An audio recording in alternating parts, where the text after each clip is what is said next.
মীরা, তুমি যে সত্যি কথা বলছো তার তো কোনো প্রমাণ নেই। আমি যে মিথ্যে বলছি তারও তো কোনো প্রমাণ নেই। আচ্ছা কি, আমি যা বলে বলে দিয়েছি, বাকিটা আপনাদের উপর। যদি বিশ্বাস কি করতে তুমি আমার কি ব্যাপার ইরা? অনুরাগীর ছোঁয়া, সোম থেকে রবি রাত 9:30টায়। এটা কেমন সিরিয়াল ভাই? একটা ছেলে তার ফার্স্টে নায়িকার বোনকে ভালো লাগে, নায়িকার বোন তার প্রতি পাগল, শেষমেশ সে নায়িকার দিদির সঙ্গে বিয়ে করে। দিদিকে বিয়ে করে নিয়ে আসার পর হঠাৎ করে তার একটা বেস্ট ফ্রেন্ড উদাও হয়।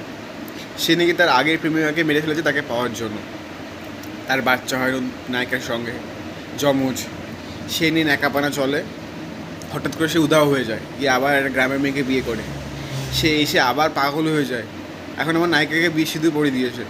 নায়িকা ভার্সেস নতুন বউয়ের সঙ্গে গন্ডগোল, ফালতু সিরিয়াল। মানে স্টার জলসা জি বাংলা এক নোংরা সিরিয়াল প্রোভাইড করে, মানে একদম থার্ড ক্লাস করে দিয়েছিল। এটা কোনো সিরিয়াল হলো? হ্যাঁ, পাগল ছাগল লোকজন নেশা নেশা করে মানে স্ক্রিপ্ট লেগে। হ্যাঁ।